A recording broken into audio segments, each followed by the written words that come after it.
Welcome to the Broncos podcast with Troy Renck. I am your host, Troy Renck from the Denver Post. Hope you're having a wonderful Friday wherever you are. Thank you so much for joining us on this pod. I cannot thank you enough for the support as we've grown into YouTube and the audience is following us there because we get good guests. We talk hopefully about stuff regarding the Broncos that you enjoy, find insightful, and that will not change today as my guest will be my Denver Post colleague, Parker Gabriel. No one does a better job on the beat than Parker, so we're going to join him in a second. But let's be honest, this is a tipping point game for the Broncos at 5-5.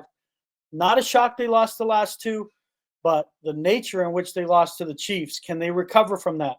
Are they the team from a culture standpoint, leadership standpoint, that Sean Payton believes they are, where they can flush that game and find a way to get back on track and start winning at home, frankly, dominating at home? Because the Falcons are not an easy out. Broncos are favored, but the Falcons are dangerous because of their offense and their number of offensive weapons. So here we are in the stretch run. I think Broncos country, you would have taken this at 5-5 at the playoff spot right now in number 7. I think you would all take that. They probably should be 6-4, but the reality is they've still got everything in front of them. And that's what we're going to get to. Can they turn things around after this 2-game slide? Can they find a way in this important stretch to gain traction? They were unable to do it last year in a similar spot. Can this team be different? We're going to talk about all that with Parker Gabriel after the break. Have you been hurt in a car wreck or injured at work? What are you waiting for? Give my friends at Hoggett Injury Law a call. Their motto, with us, it's personal. I've known Darby Hoggett forever. I became his good friend. Many of his clients become his good friends.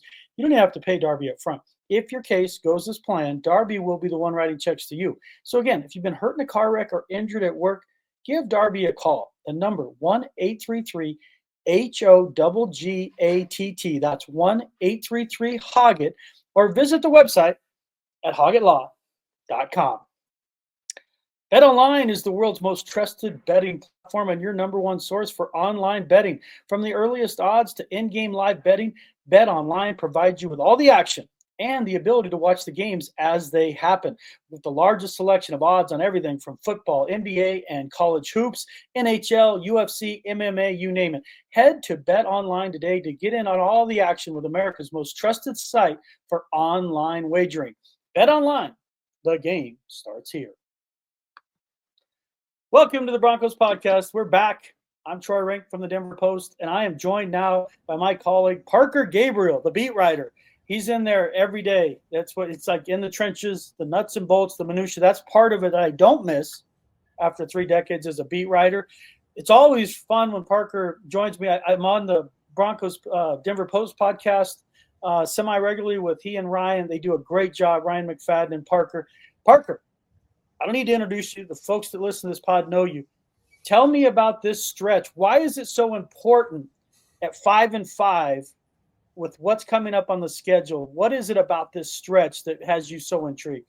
Yeah, I think, Troy, thanks for having me, by the way. I think the thing about it is, so the way I put it in my journal for this weekend is that the last 2 games tested the Broncos' football aptitude on the road against Baltimore. Obviously, it didn't look good. Looked much better against Kansas City, except for the critical failure at the end.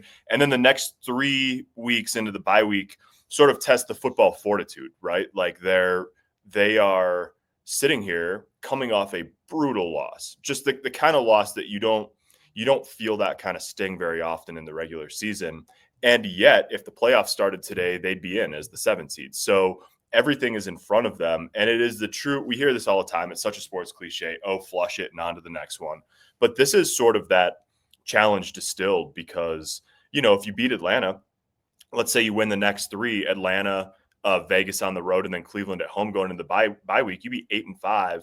Like I was talking to some guys in the locker room yesterday, late bye weeks are bad for teams that are out of it, but they're great for teams that are in playoff contention. So you have this, it is on a silver platter, 3 games. If you win all 3 of them, even if you win 2 of them, but really if you run it and you go in at 8-5, which they have a real chance to do, you're sitting pretty. You're setting yourself up as well as anybody in the sort of second half of the AFC playoff picture.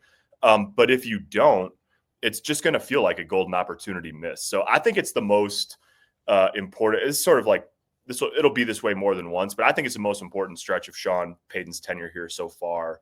And it starts with a really interesting matchup at home on Sunday, obviously against Atlanta. Yeah, it is fascinating because prior to the season, I picked them to win 6 games. They're 5-5.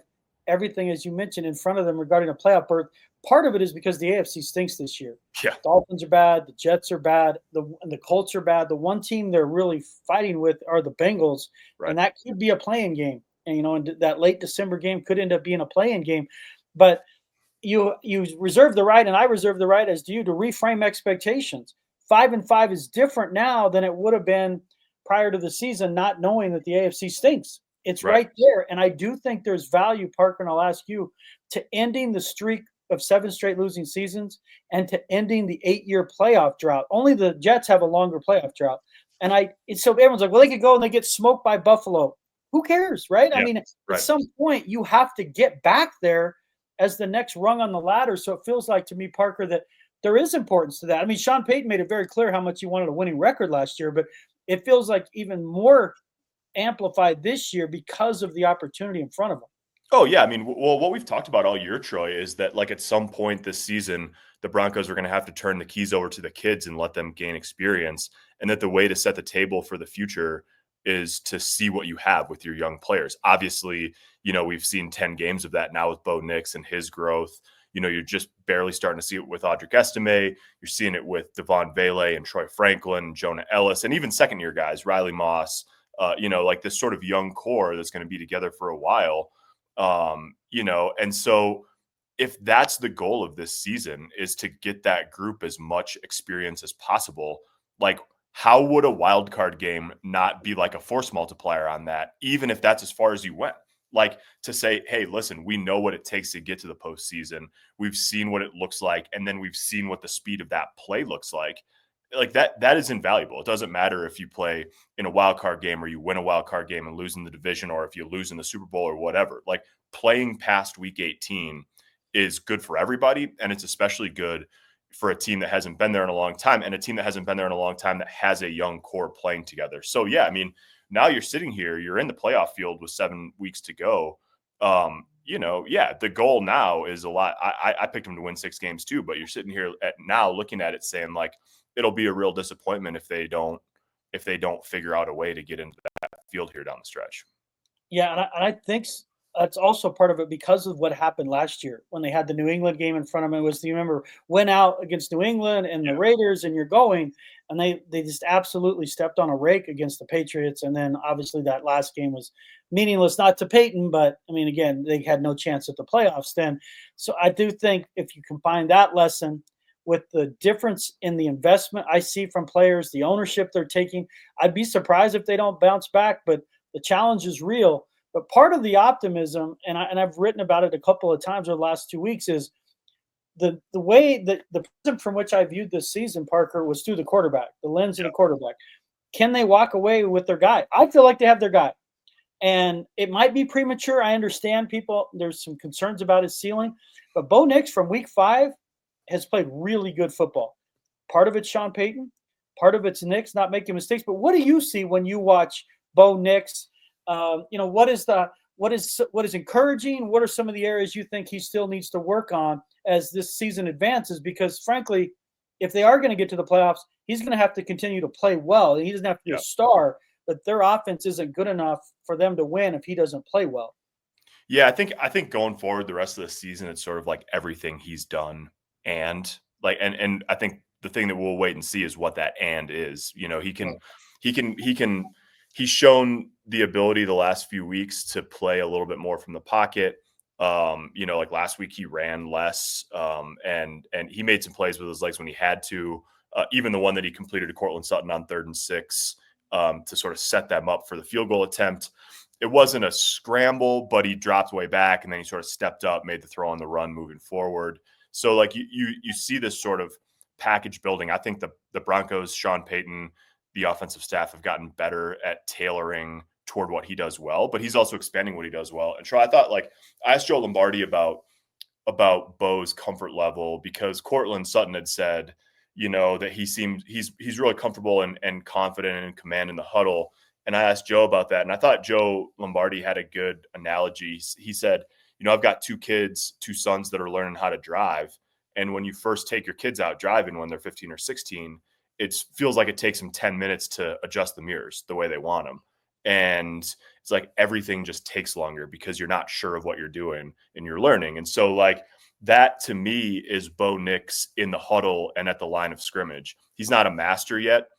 He still gets, fooled every once in a while. Maybe he gets him into the wrong play every once in a while.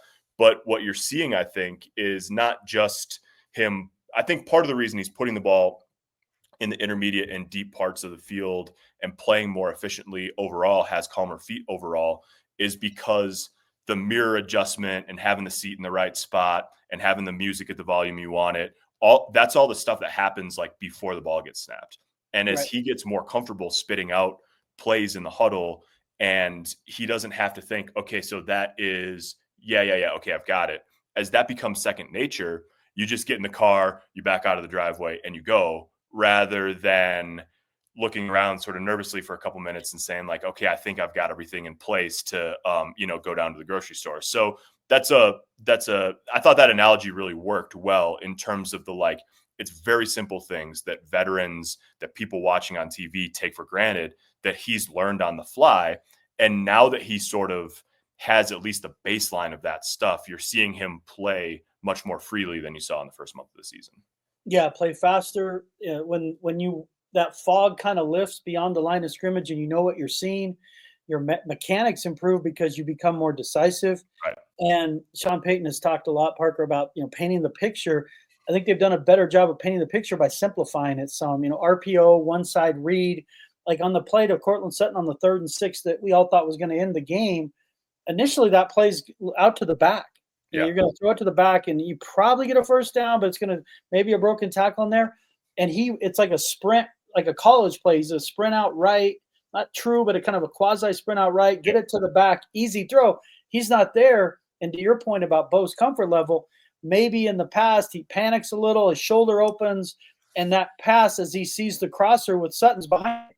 And we all go, oh shit, it could have been a great play, could have ended the game. And this time it's better. It's right there. And that's part of, I think, he's adjusting. He's becoming more comfortable.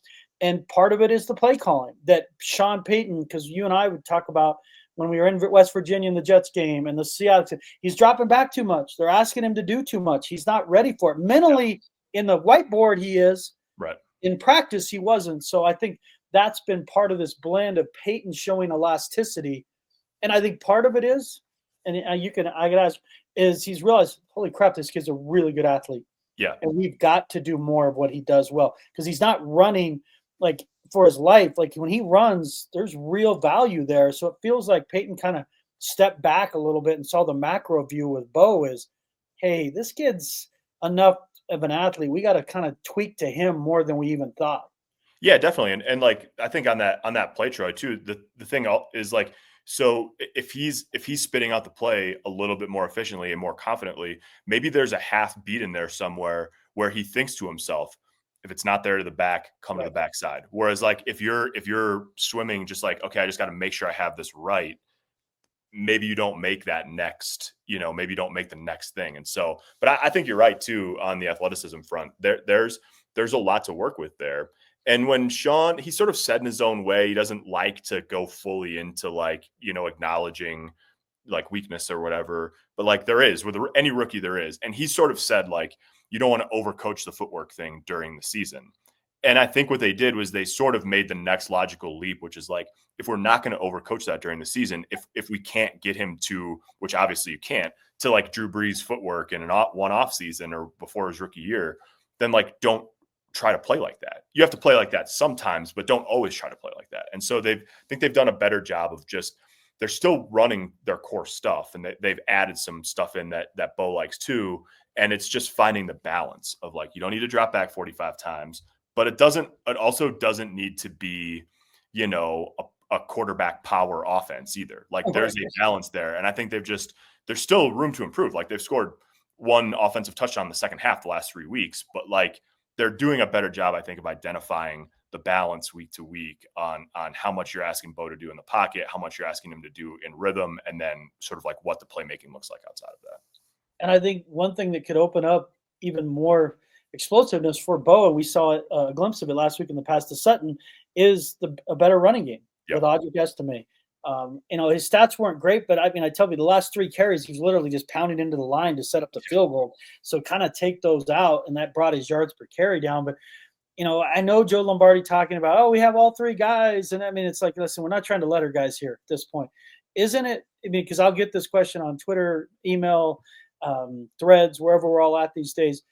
Do you expect Estime to continue to be the workhorse, the kind of the bell cow, at least moving forward, if he protects the ball? Yeah. Oh, yeah. I just can't really see it any other way. I mean, the difference just in the explosion and the burst in the hole is it's way different. And I mean, he's 21 years old, like he's the second youngest running back in the NFL. Like, yeah, he's got fresh legs. He's powerful. He's a big, strong guy.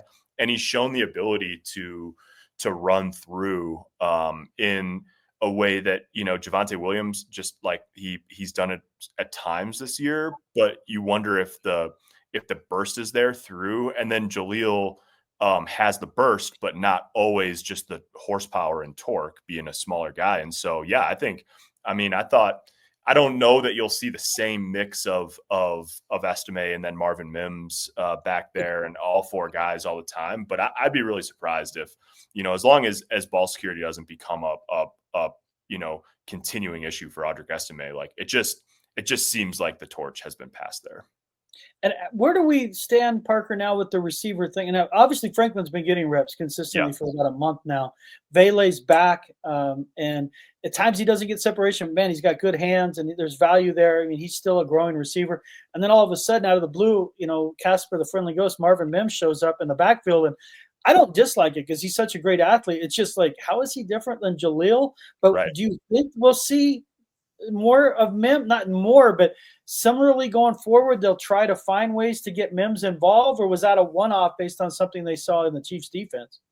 I think you'll continue to see it. I don't know that you'll see it a lot. I mean, sometimes we get in this trap with Sean Payton where like he is week to week sort of to the extreme. So you watch how they play against Tampa and you're like, oh, there's the recipe. And then they play completely different. Obviously it was raining the next week, but like they play completely differently outside of that one game. And so, I don't know that you'll see him back there 10 snaps a game, but now that it's on film, you crack the door open to using it on a trick play or a wrinkle. You could toss it to him and throw it back or whatever. There's all sorts of things you could do. So I think you'll continue to see them show it here and there, maybe not every week, but I think it'll be part of it. And then, yeah, I mean, at receiver, we'll see if they activate Josh Reynolds this week. He's been practicing this week, but you're going to have a decision to make there because, when Reynolds was healthy early in the season, for the most part, Vele was down after week 1.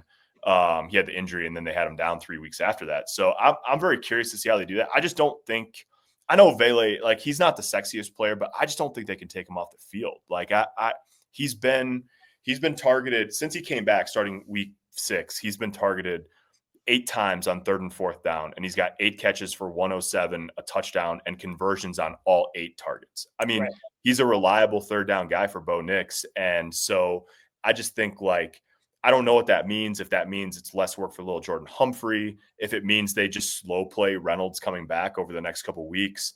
And, I'm not saying, look, I mean, Devon Vele is not a Pro Bowler, but like they need him on the field. And I think Bo likes having him on the field. So we'll see how that sort of, snap share plays out. Yeah. And it's interesting because to me, in some ways, Vele is becoming the tight end they don't have. And don't really use. Right. Yep. Troutman's had a couple of big catches, but for the most part, their tight end production in the pass game is terrible. And when you look at Vele's 3rd down production, that's kind of what you need a tight end for. Yes. And his routes a little different, but again, that's when you look up at tight ends, they want 45 catches, but 13 first downs. I mean, that's what a tight end is. So I'm with you. I don't know if you slow play it or you just, little Jordan Humphrey, I get Sean loves him for, there's loyalty, there's the dependability, reliability, all of that. But there's a point, again, you've reached that point in the season. Best players got to play. Most productive players got to play. I don't know how taking Vele off the field would help that. And again, this week, it's a tough challenge. The Falcons aren't good defensively. We're going to see a familiar face in Justin Simmons. They've dealt with some injuries. It felt like they were on the uptick, and then they just a brutal loss to the Saints. The Saints get the interim coach bump that you typically see, but that's a bad loss. I mean, we saw the Saints in person. They're not a very good team, no matter who's coaching them. Yeah. And now the Saints are scrambling a bit. But what do you make of the return of Justin Simmons? How do you think the crowd will react? Teammates, there's going to be emotion. It's hard to even not compartmentalize, but contextualize how much Justin was beloved in that locker room as a person. Take the player part out, just his community work, what he stood on, who he is. He still lives here. So guys, they genuinely love Justin Simmons. But how do you think this will play out with Justin returning? They know his strengths and weaknesses. I mean, given the way the last few years have gone, if you just feel like Justin's going to come cruising across and have some big pick that seals the, I mean, it's like, and I love the player. It's just like, how do you think this plays out? What do you think the emotions are going to be like, kind of on both sides here on Sunday with Justin Simmons' return? Yeah, it's kind of interesting. Listening to Justin talk at his locker this week, down in Atlanta, you can tell how much it means to him too. And I think there's a big difference between Justin is so good, with the media, and he's very thoughtful, and he's also diligent about, what he says and what he doesn't say. And that there will be the emotion of running out of the tunnel, having the fans there. There's so many people that means so much to him and that he means so much to in Denver. So you have that whole thing. And then on the flip side, the thing that he had, I don't think he's really talked about this week, but that he probably wouldn't, is just they cut him, he's a franchise luminary and they cut him. And now he's on a playoff contender of his own, and he's playing with Jesse Bates, and they're a really good duo. And that there's that competitive fire too of I want to show, I want to make a play, I want to show. And that can be a challenge for guys to play your game and not try to do too much in this sort of environment and all of that. And I think, Justin's perfectly capable as a player and intellectually and emotionally of handling all of that and just playing well.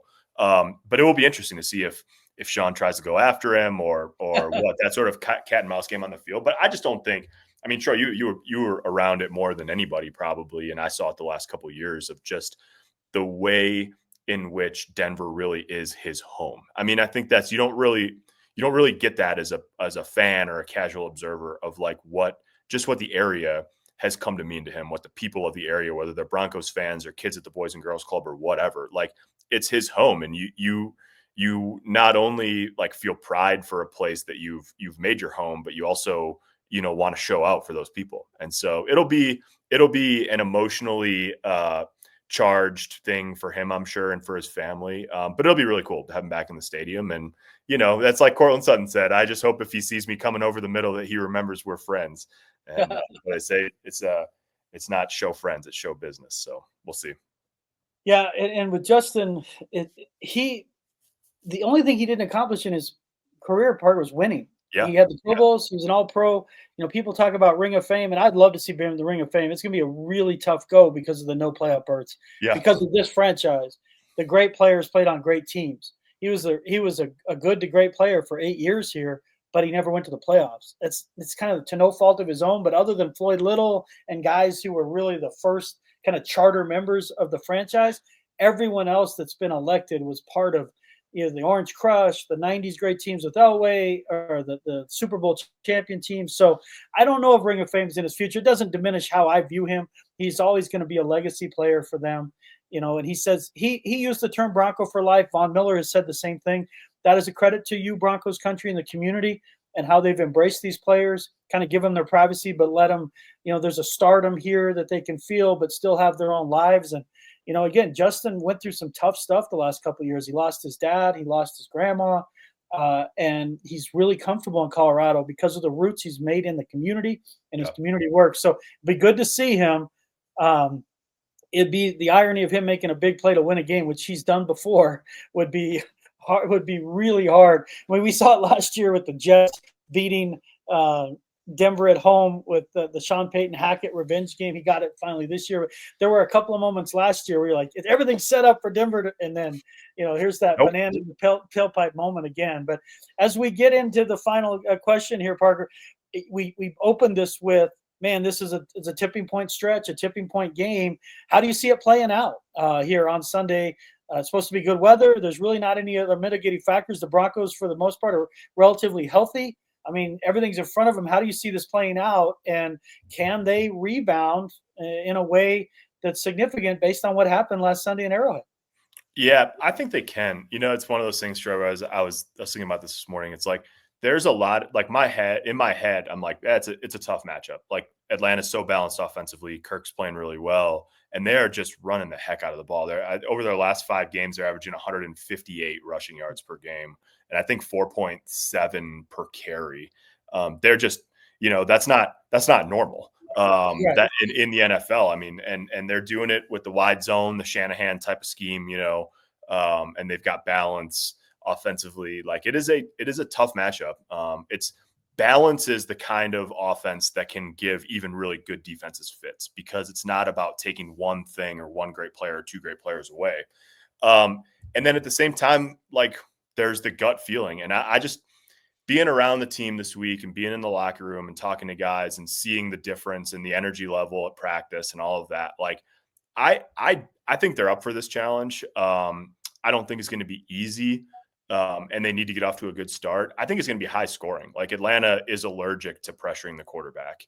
The Broncos offensive line's done a good job protecting altogether this year on the whole. This is not a good rush front from Atlanta. They should have the ability to score and do, things offensively. I think it could turn into a little bit of a shootout. I think for the paper, I picked it 28-27, which maybe is a little more scoring than where it ends up. But I feel like it's that kind of game. But the type of game that at the end of the day, the Broncos, if they want to make the playoffs, they've got to find a way to win. And I think this weekend that they will.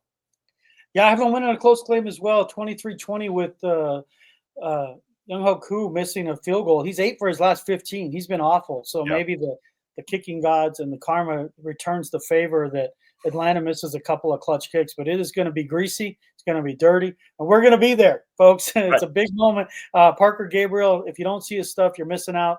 Parker Gabriel on Twitter. He's on Threads now. His name, it's not Peter Gabriel. He doesn't sing, as far as I know. He loves music, but he doesn't sing.